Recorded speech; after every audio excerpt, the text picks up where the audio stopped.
So today, whenever you come together, say in a Buddhist monastery, hermitage, temple, there's always a little bit of, at least a little bit of ceremony. So sometimes people, especially the young ones or the new ones, they say, why do we do this? Why do we take precepts, ask forgiveness? Why do we do the offering and all of this? And you might say, well, strictly speaking, it's not essential to do any of these things to practice Buddhism. Because the Buddha was really teaching about training the human mind to abandon the causes of suffering. All our thoughts and mental states rooted in greed, anger and delusion. But that's not an easy task for anyone. If it was easy, there'd be a lot of arahants in the world, and a lot of noble ones, but they're not. Why? Because it's quite difficult, it's challenging, as you all know. It's not easy to let go of greed, anger, delusion, worry, confusion, jealousy, all the things that bother us and make us stressed. It's hard. So you need some structure, some help as you do the practice. And so these ceremonies, times when you come together like this, are helpful. At the very least, everyone is here now. You're all sitting calmly, very beautiful, very good thing to see. We just had a forgiveness ceremony with the monks, and then you took refuge in Buddha Dhamma Sangha, undertook the 5 precepts. At the very least, you had to pay attention. There's words you have to chant. You're here, you're taking the time to just focus your mind on the refuges, the teacher, the Buddha, the Dhamma, the teachings, the Sangha, those who have practiced and realized the teachings, and the living Sangha as well. Just gives your mind a chance to compose in the present moment, focus on what you're doing, paying attention. When you're chanting the precepts, you can't really look at your phone, although some people do. But you can't talk to your neighbor because you've got to focus on what you're doing. So in the most simple way, a little ritual or ceremony is good like that. It just makes you put other things aside and focus on the Dhamma. It helps. So never underestimate that. And you do these rituals over and over again, so you get used to them. You know, oh, taking 5 precepts or this or that, you often sort of get used to it to the point where you might feel it's not worth it or not necessary. But it helps. It helps you to bring your mind to the present moment, to know what you're doing. And that is the essence of the Buddhist training. We're training in the Noble Eightfold Path. These are qualities that you need to practice with to bring up. It's not that you don't have any of the good qualities of the noble ones. You do, but they're just not very concentrated yet. They're not well developed. Like you can see, everyone here has generosity already. You brought food. But it may be partial. Sometimes you're generous, sometimes not. Sometimes you have stinginess or attachment comes up sometimes. Other times you overcome that and you practice generosity. Or the precepts. Sometimes your precepts are well kept and you're mindful and careful what you say, what you do. But sometimes you break the precepts, you forget, or you lose your temper, or you lose your mindfulness, and your precepts get broken. It's not yet continuous. Mindfulness is the same. We're all mindful, but not yet continuously mindful. I always remember when I used to visit a teacher called Ajahn Buddhadasa. You've probably heard of him. He lived not far from here, in southern Thailand, in Surat Thani. He's a very good teacher, both very well studied in the suttas and the texts, but also very well practiced. And we believe he was an arahant, fully enlightened monk. And one time I was there and someone asked him, how much mindfulness do you need to practice Buddhism? We're always asking these kind of questions. We like to have a measurement, how much? As though it's something you can purchase or you can Google it and get how much, and then you see whether you've got the right percentage of mindfulness yet or not. So they asked him that. He said, oh, you only need as much mindfulness as you do to tie your shoelace. And they thought, oh, I can do that. So it's a very useful teaching. I can do that. Everyone has enough mindfulness to tie their shoelace correctly. But then he went on to say, but you need that all the time.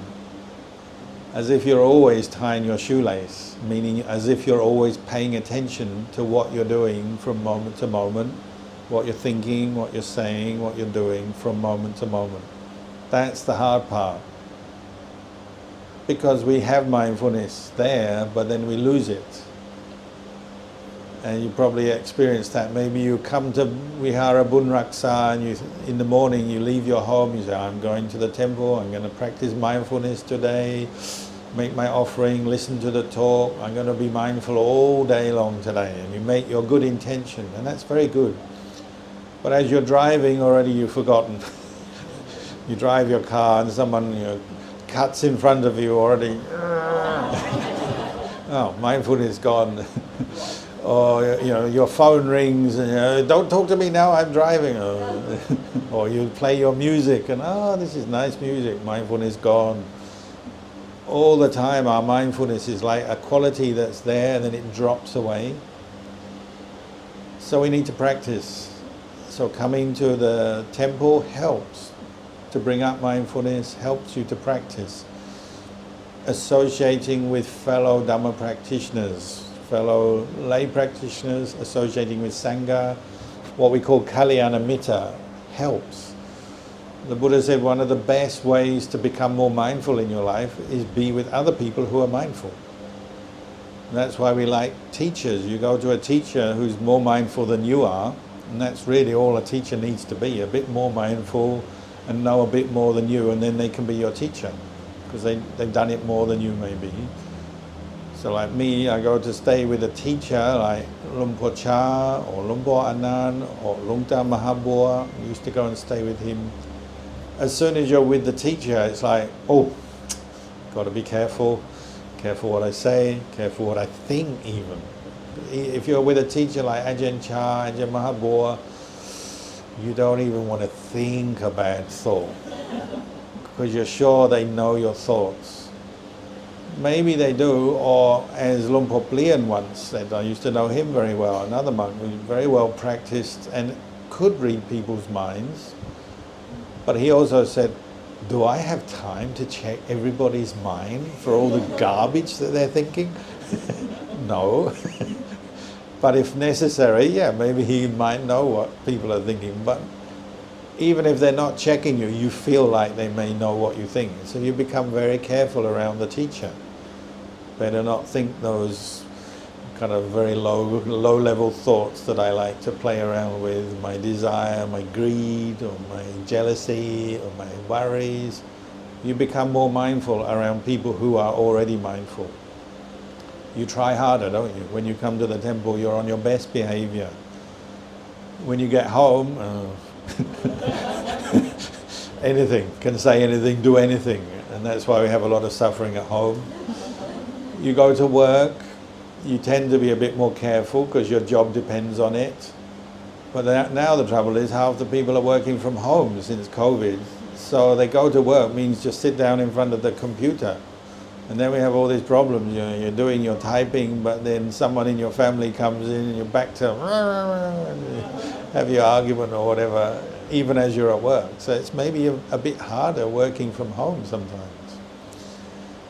So we attend the monastery, we seek out teachers, fellow practitioners to support us to be more mindful. And then of course we listen to the talk, we listen to the Dhamma teaching. So some of it will go in. And what's the best way to listen to the Dhamma? Well, you listen with mindfulness, you train your heart or your mind. We often use the word heart, meaning not the physical heart, we mean the citta, your spiritual heart, your mind. You have to open your mind to absorb the words. If you're mindful, you'll tend to remember the words, you pay attention. Some people don't pay attention to a Dhamma talk. They're talking to their friend, looking at the phone. Or like in Thailand one time, I'm a Western monk, so you give a Dhamma talk in Thailand, you're a Western monk, I can speak Thai, so I speak the Thai language, give the talk. And then two people on the way out of the talk, they were overheard saying, "What did you think of the Dhamma talk? Was it a good one?" And one of them said to the other, "Oh, I didn't listen to the talk, but the monk was very handsome."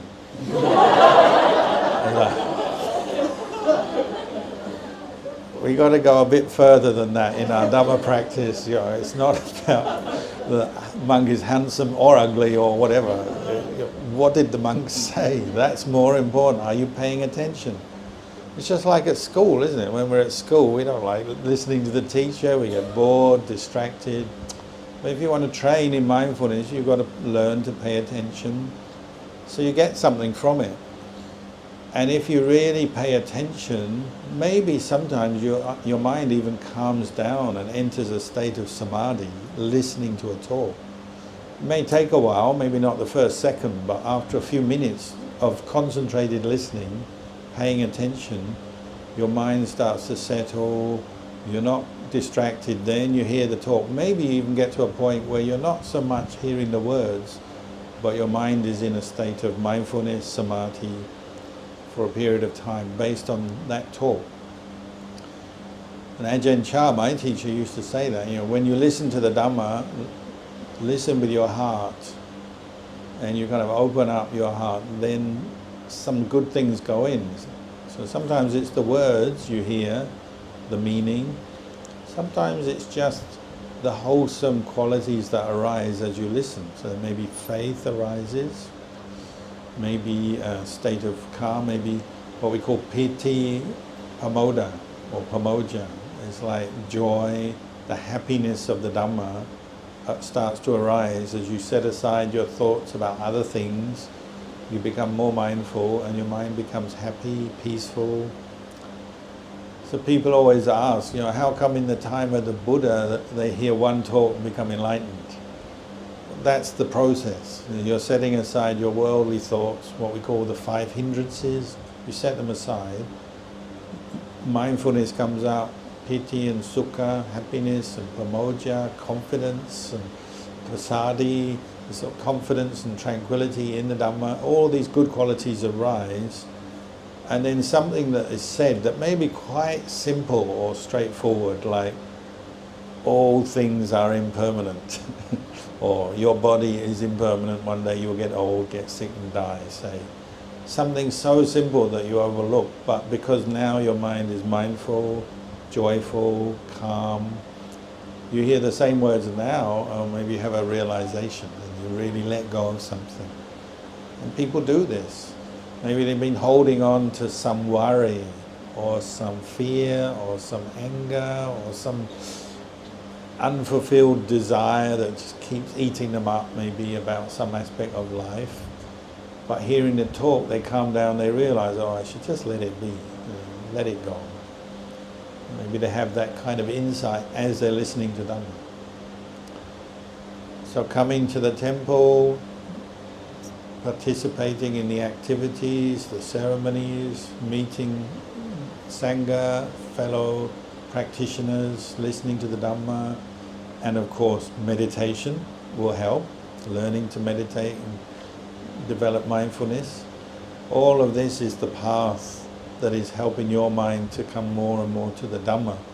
It will bring you happiness, bring you very good things in your life, because one thing leads to another. As I was talking to Richard in the car this morning, if you learn to meditate, then your mind is regularly coming to this place where there's mindfulness, it calms down, and you may have problems in your life, because everyone has problems, but when you're calm, if you have a bit of samadhi or a lot of samadhi, your problem, you start looking at it in a more equanimous way, in an unbiased way. You're calm, you're steady. Normally when we're in a normal state of mind, we're not very mindful, our emotions take over, don't they? So if you have a problem, it's like, oh, my problem, and you get upset. Sometimes you make it worse by just thinking and overthinking and holding on, and you get upset, tired, angry. But when you're calm and you maintain your mindfulness, your problem starts to dissolve, or at least the worst part of it, the emotion starts to settle down. then maybe you look back at that problem with a new light, the mind is peaceful, and you see, maybe this problem is not as big a problem as I thought. Or maybe the problem just disappears.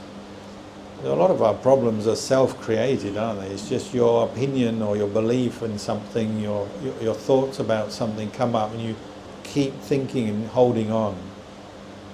And you see that, say we were talking about forgiveness just now, like if you get angry with somebody, you feel they've offended you or hurt you, and you keep remembering that, so then it's like you label them. We call that sanya, perception, one of the 5 khandhas. So this person has said something you didn't like, or they did something you feel they've hurt you. If you never become mindful and investigated that, what happens? You just attach that label out now to that person. So every time you think of them, the label pops up in your mind. Oh, they're the one who hurt me, I don't like them. And you label them like an enemy or a bad person. Or you meet them, you just see them walking towards you, here she comes, or here he comes. Just see them already, the thought comes up. Talk to them, you know there's going to be trouble, problem, because you put this label now onto that person. So it's all right, already you're expecting trouble, or you're expecting something bad because you've labeled the problem now, and you're making it bigger than it needs to be. So maybe this person comes into the room or into your life one day, they do nothing at all. You know, maybe previously they did hurt you or something, okay, but they walk in and you're in a bad mood. Already the bias is established. We call it the bias of anger, or the bias of greed, or desire, or just delusion. It's a bias, and already before anything has happened, you're already thinking the worst, remembering things, thinking things. But if you start practicing mindfulness, you're a little calmer and clearer. You may notice what you're doing. You say, oh, maybe I should just back off a bit, just wait and see. Maybe they're okay. Maybe they have a good side to them. It's not all bad. And we all have our faults, of course, but maybe if you don't keep thinking about that person's faults, it's not so difficult to be with them. But you have to do that. No one can do it for you. You have to recognize your own mind. Oh, I'm sticking this label on friend, enemy, good person, bad person, like them, don't like them. And not just people, but places, events, situations, all kinds of things in life. We kind of label with our perception that it's something we think is good, like it, something we think is bad, don't like it, don't want it. Already, before even anything's happened, already the labeling is going on.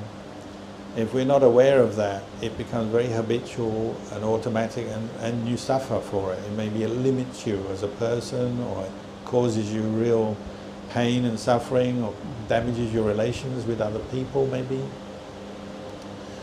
So a good example, Ajahn Buddhadasa again. I don't know why I'm thinking of him today, but I will. He had another story when he was a kid. Right? He's not an adult, he's a kid, 10 years old.